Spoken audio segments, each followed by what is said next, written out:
Hey, what's going on, everybody? This is Dane from NYYU. We'd like to welcome you to the Yankees Farm Report. Los, you're back, buddy. How are you? I am. I'm good. I'm good. Well, it's bittersweet, I guess, right? Had a fun time down in Tampa and then the news of Gerrit Cole. But yeah. Well, you guys went to this Top Golf thing, and I'm waiting to see this vlog. I hear you're a little bit of a golfer. I told the guys, I was like, listen, for me, it was an easy transition from baseball to this. I just had to learn one lesson. You don't swing as hard as you would in a baseball because if you do that, you're going left and right. That's Very the biggest true. thing I learned. But otherwise, it was a seamless transition to me. Um, Honestly, I had a friend of mine who, back when I worked at KPMG, he wanted me to go out golfing. I was like, golfing, that's just boring as hell. I don't want to do that. And then he's like, yeah, come on, come Careful. on, come on, come on. He's like, come on. He's like, you know what? Let's just go to the range. And I was like, all right, fine, let's go to the range. And we did. Yo, and it was a lot of fun. It was a lot of fun. And like I was telling Francis, I was like, yo, the next day I went out and bought a pair of clubs. Did you really? I did. I took two lessons and then I was on the course. Outstanding. So tell Mhm. us what you got to see in Tampa. I mean, you were down there for an incredible weekend. Yep. Yeah, it was a lot of fun. My first time down to spring training, went down to Dunedin. I didn't re realize it was going to be 2 hours away from me, so it was a bit of a drive. I went down with John Brophy, who was great, by the Shout way, out great guy. John, by the way. Absolutely, absolutely for John Brophy. We drove to Dunedin. It's this nice small town. It looks like your typical Hollywood, what Hollywood thinks a small town looks like. That's exactly what it looks Uh-huh. like.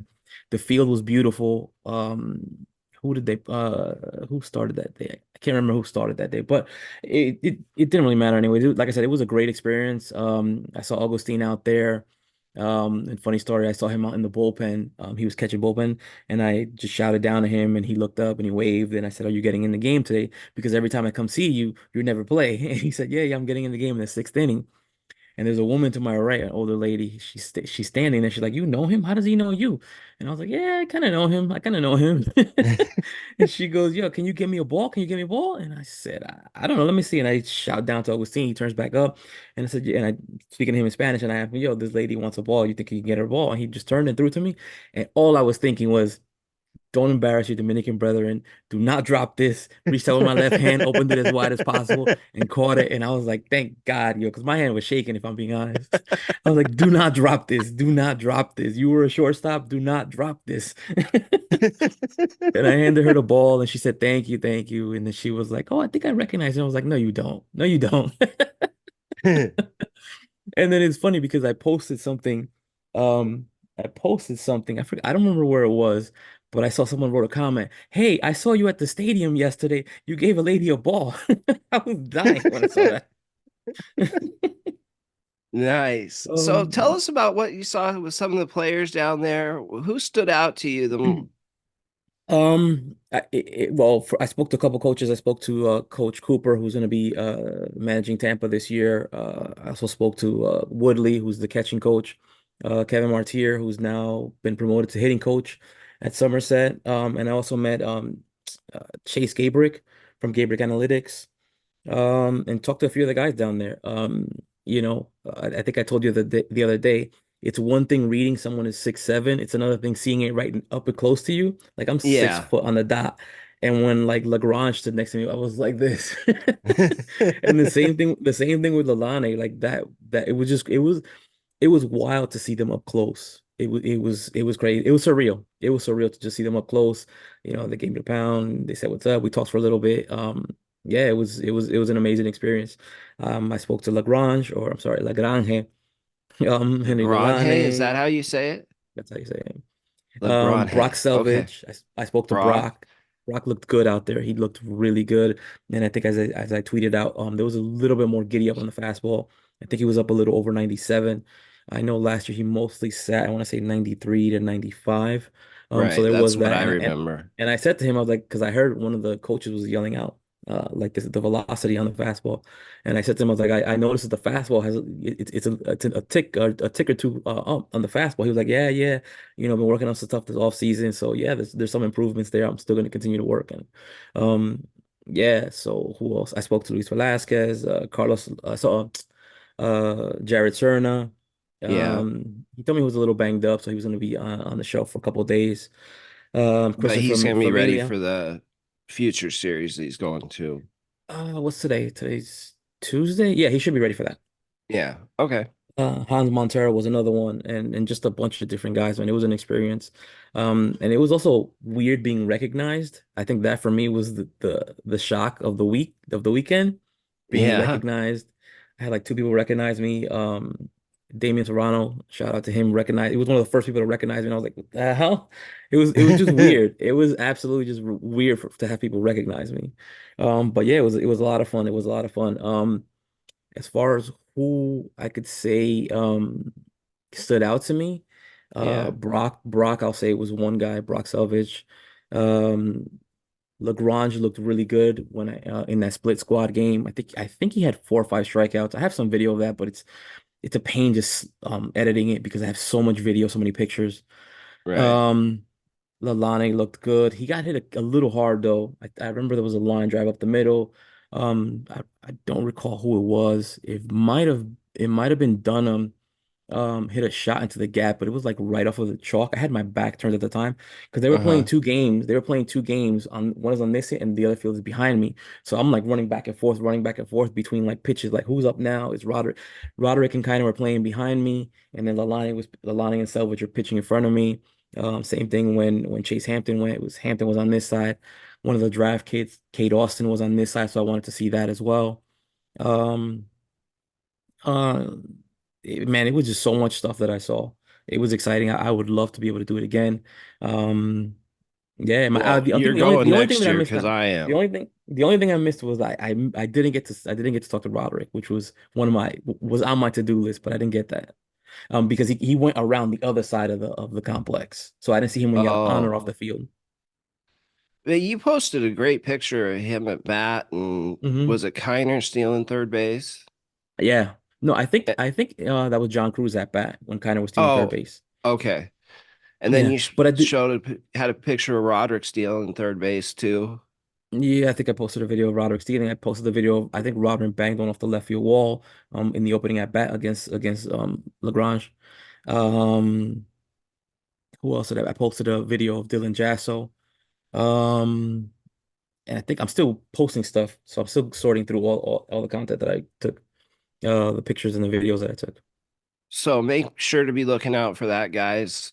It's so far it's been phenomenal, and it's going to be even more phenomenal. There's tons of stuff coming. I've seen a little bit of it. Make Hmm. sure to be on the lookout for that. Oh, and So one more thing about Lagrange is that I noticed he has kind of like that Chase Hampton kind of attitude on the mound, which does he? I'm big on. Yeah, I'm really big on Yeah. it. And he was on a pitch count, so he was a little upset when I think they cut an inning short. And he was like, he's got 2 strikes. Like I see him like yelling and motioning to the coach that he's got 2 strikes on the batter to let him finish him off in the bat. And the coach is like, nope, nope, nope, that's it. And he wanted to go more. He And wanted to go more. Yeah, you gotta love that. yeah. Well, that's exciting. We Hmm. obviously heard some really good things about him. Now, I wanted to jump into the Baseball America article that came out last week that predicted that Henry Lalane would be a top 10 prospect. Oh, I was gonna say I saw the tweet from Lalane, um, or on Lalane from Baseball America. One of their bold predictions was that he would be in AAA by the end of the season.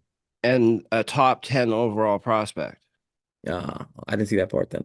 Oh, So what do you think? I believe the top 10 overall prospect's more likely than AAA. I just Yeah, don't think just he has enough innings to get to AAA. that's exactly what I said. There's just no possible way that he's got enough innings in him to get to AAA. If he gets to Hudson Valley, for me, that's a winning season.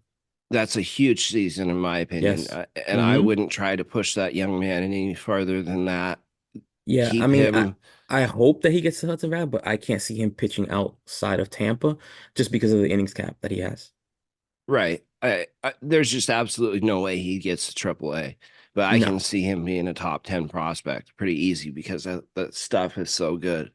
But the Hmm. other part about that article that came out was they believe Spencer Jones is going to be the number one overall prospect in baseball this time next year. With what you've seen from him this spring, Do you think that's realistic or a possibility at least? I mean, it's definitely possible because I think their last update I saw that they were talking about Sam Basello possibly being the number one prospect in the game.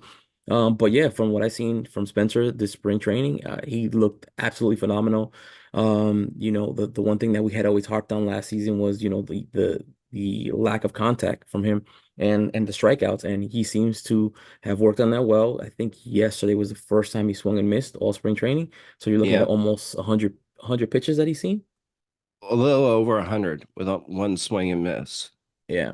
So, I mean, it's definitely possible. Um, Especially if he's able to continue doing what he was doing in the spring training. And, as we've said, the real test is when he goes back to Somerset. Um, Yeah, you know, if he can keep reproducing his contact rate. yeah. If he can continue with what we've seen this spring, the improved swing decisions, the shorter path to the ball, uh, this his ceiling is unbelievably high. I Hmm. was not real confident in him reaching that with a 30% strikeout rate that we saw last year, but I think that's going down in a big way this year if anything from spring training holds true. I'm very excited to see what they do with him. Hmm. Definitely, it's definitely exciting. Like we've said, it was one thing to see last year when the strikeout rate got to, I think it was around 34%. It was a little concerning, but he Yeah. closed the season out well. He closed the season out well. He came into spring training with a new approach, and it's paying off so far. It's definitely paying off so far.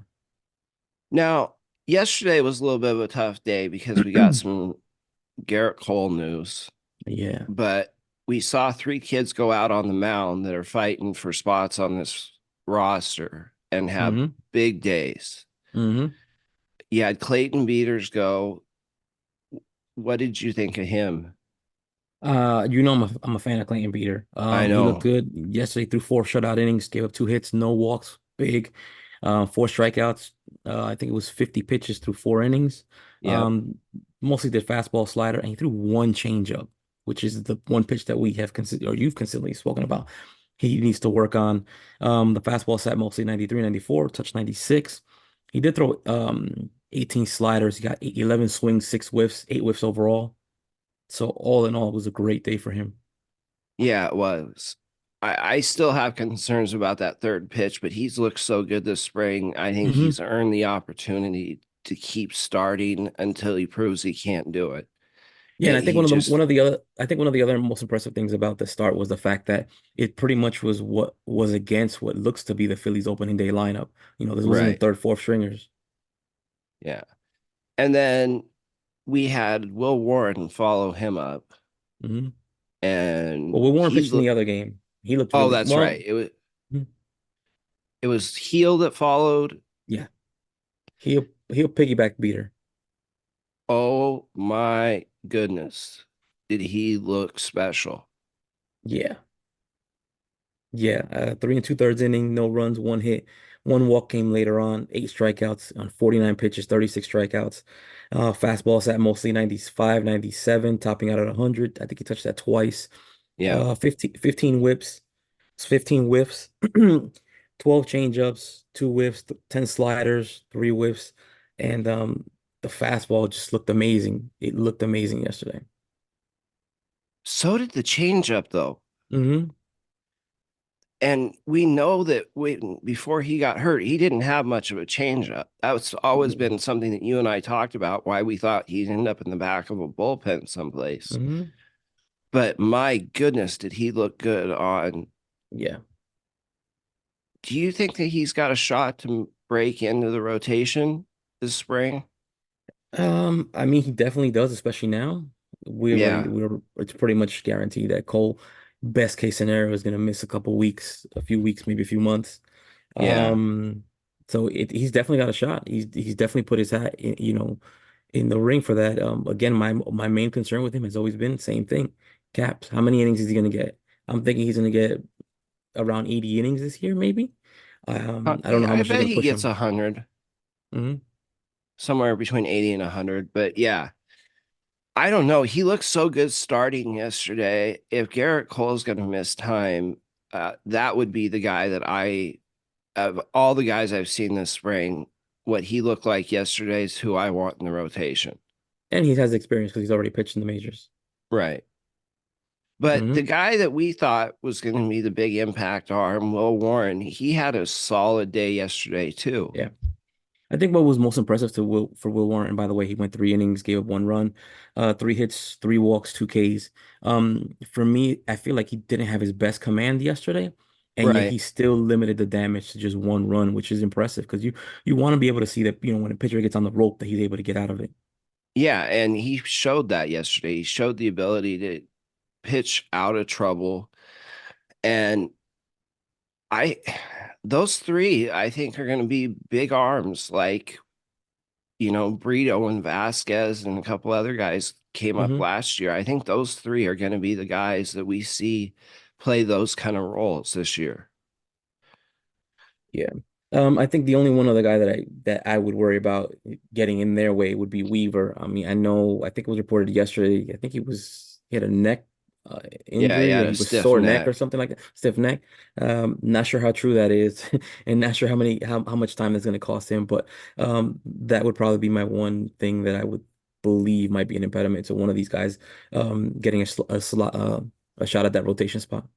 Yeah, that very well could be, but I wouldn't, with the way Luis Heel looked yesterday, to me, I would put him ahead of Jarrett or Weaver and just give him the opportunity because look, if you can throw 100 with command and you have two other quality pitches, that's a Hmm. top of the rotation package for me.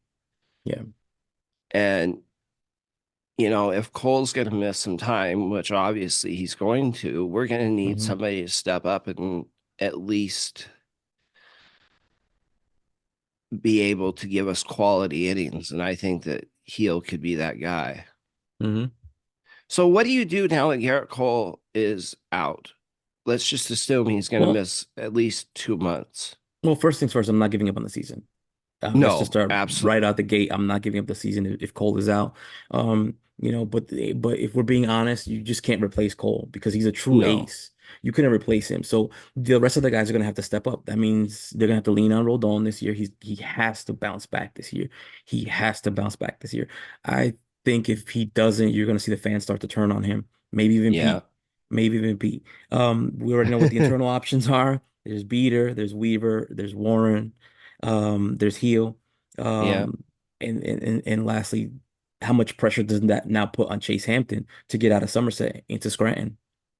It puts a lot more for him to get up more quickly this year because he is Hmm. one of those arms that could pitch at the top of the rotation Hmm. if all things go right. I don't know.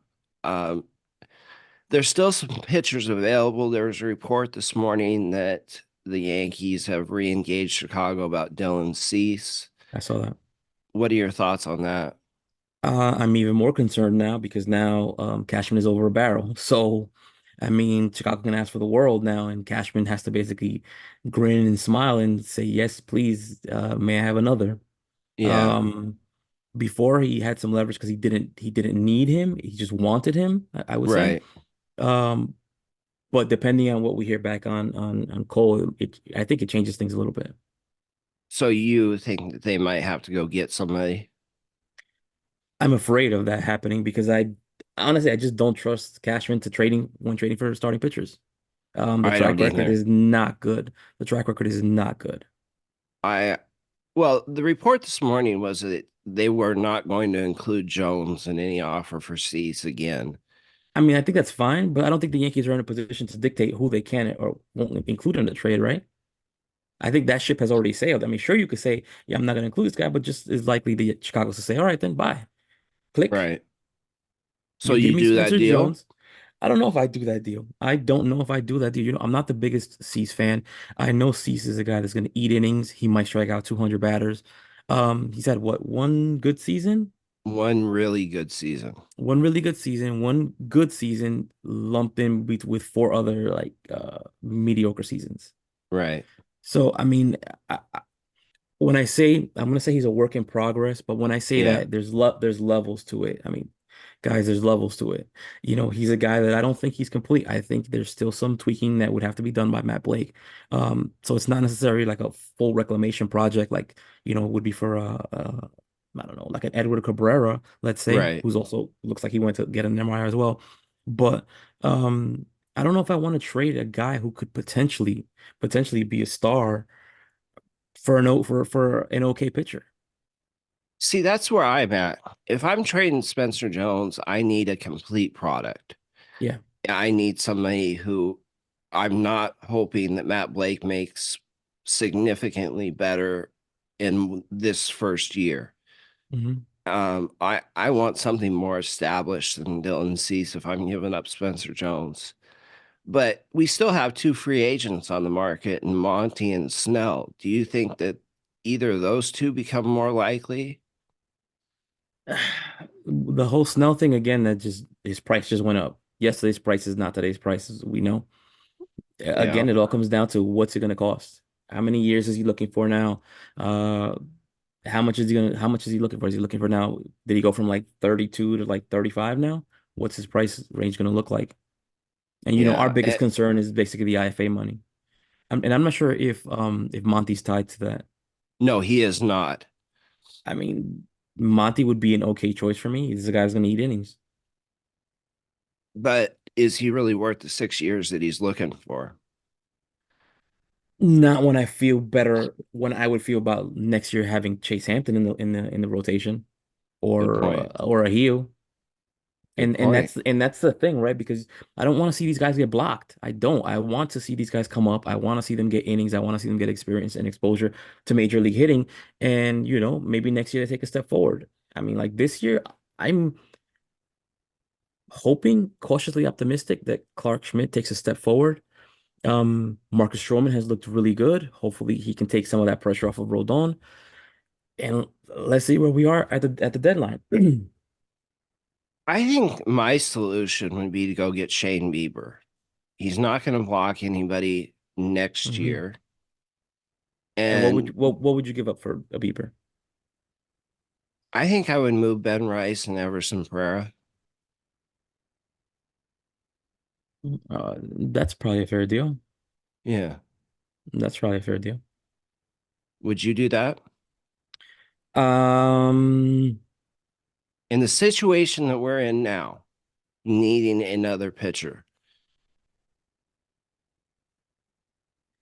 the prospect, however, in me says give the ball to Will Warren or give the ball to Clayton Beeter or Louis Hill. That's what the prospect hugger in me says. Let them show you what they can do before you go Good. out and trade for a guy that can maybe do the same thing that they do. But these guys are making league minimum. Right. And I'm these with guys are you. not these guys are not blocking anybody. You're actually giving your farm system a chance to develop at the major league level. Yeah. That's what the prospect hugger to me says. Well, the prospect hugger in me says I'm with you. I want to see Louis Hill and Will Warren in that rotation Hmm. have a spot available for Hampton when he's ready.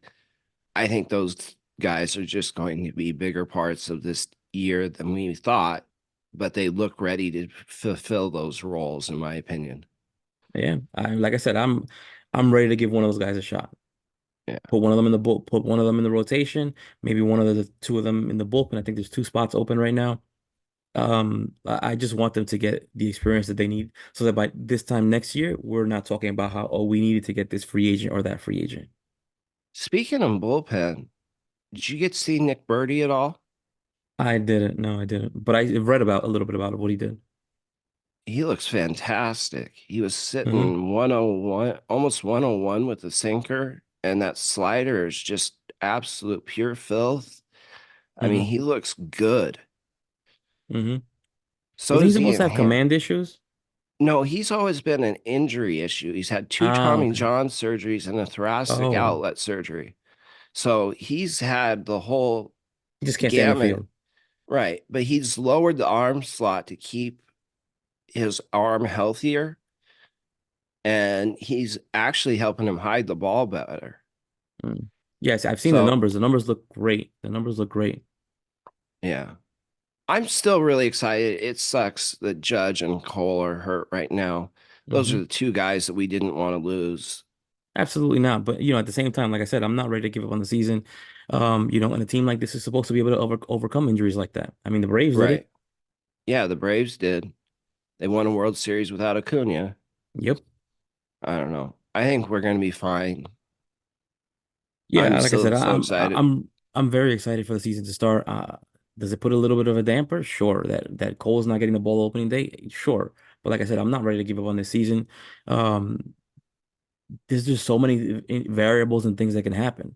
I mean, look at what's his face, Corbin Burns right now. I mean, could you imagine how Yankee fans would be acting if he was If pitching we like had that for the given up Yankees? Spencer Jones and he had a 12 ERA, Yeah, oh my you know how gosh. Yankee fans would have overreacted by now. Oh my gosh. They'd be wanting to lynch Cashman right now if he had done that deal. But I told Hmm. you that we were going to hear the trade Spencer Jones before the end of spring training Yeah. again. Right after he hit that home run, I said it that we'd hear that again. I swore. And now we're hearing it again. It's Hmm. funny. Yeah. It's just funny to me. Hmm. So, what do we got coming for the rest of the week from you? I still got to work on getting out some of this content that these videos and these pictures, just got to get them off my phone. Just sorting through that. I think that's pretty much all that I'm working on right now. And we have a Discord forum coming for the members that we're starting to put together right now. Yeah. Hmm. So, that's something you guys want to look out for in the next week or two, probably. Hmm. Yeah. And another thing, I think it was like about 60% of people that watch this content are subscribed. Make sure you hit the subscribe button and turn on your notifications. Yeah. And smack the like on the way out, guys. Definitely, guys. All right. Los, it was great seeing you again. Thank you so much. All right. And we'll talk soon. All right, guys.